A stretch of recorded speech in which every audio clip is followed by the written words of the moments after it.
The end of obesity in America. I was the fat kid growing up, so this is special for me both as a person and as an investor. And by the way, I've struggled with weight my whole life, up, down, up, down. Right now, I'm in the middle, just for the record, for those of you watching at home and who are curious. But the end of obesity in America. Novo Nordisk, this is the big news this week. Novo Nordisk announced that their obesity drug has actually reduced the rate of cardiovascular events, heart attacks, strokes, by 20%. People who took this drug. Now, this is a big test conducted with thousands of people over time. This is really shocking now because the big thing with obesity drugs has been, can they get insurance companies to pay for them?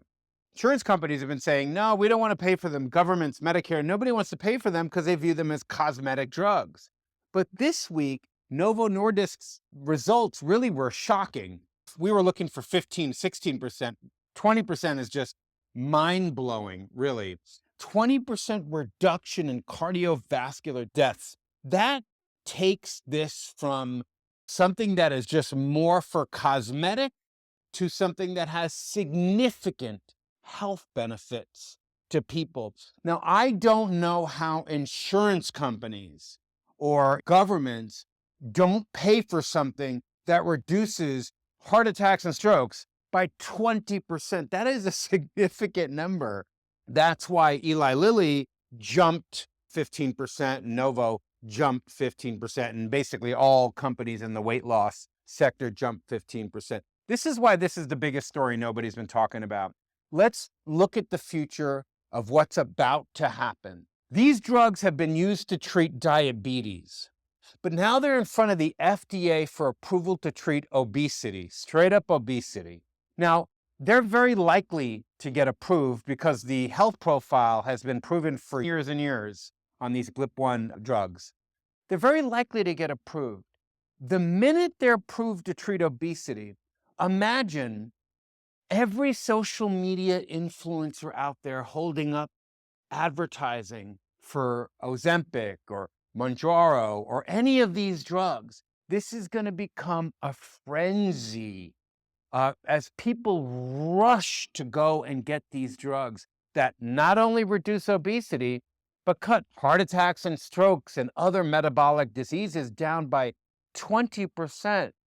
I'm telling you, this is a big story. This is the biggest story nobody's talking about.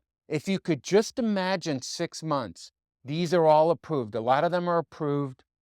People are advertising directly to the public because right now they can't do that because remember, these are still diabetes drugs only. And friends of yours who don't have diabetes that are taking this for weight loss are doing it kind of black market, really not the way it's supposed to be. Now, to put a fine point on this, this is going to go parabolic. This is how I see this happening, where everybody's using these drugs. Anybody who's overweight. And even if you're not that overweight, you can argue, let me take these drugs and it's going to reduce heart attack, stroke, cardiovascular events by as much as 20%, which is just mind-boggling, really. Ultimately, what I see happening are these prices for these drugs coming down as they go mass market. Just think of flat screen TVs. As they go mass market, I see massive marketing campaigns in 2024 for these drugs. And I see these going parabolic. Just to give you an idea, I'll finish on this, at how big this is. Eli Lilly saw basically a company worth $400 billion.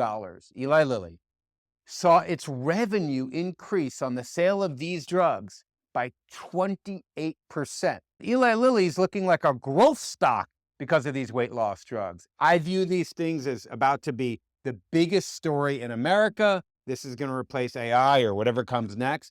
But we're 3, 4, 5, 6 months early. We've been talking about this for 3 months. 3 months ago, we started getting in these things. So we're well positioned at Behind the Markets, Biotech Insider specifically. But this is about to be a massive story, and these stocks have a lot more to go.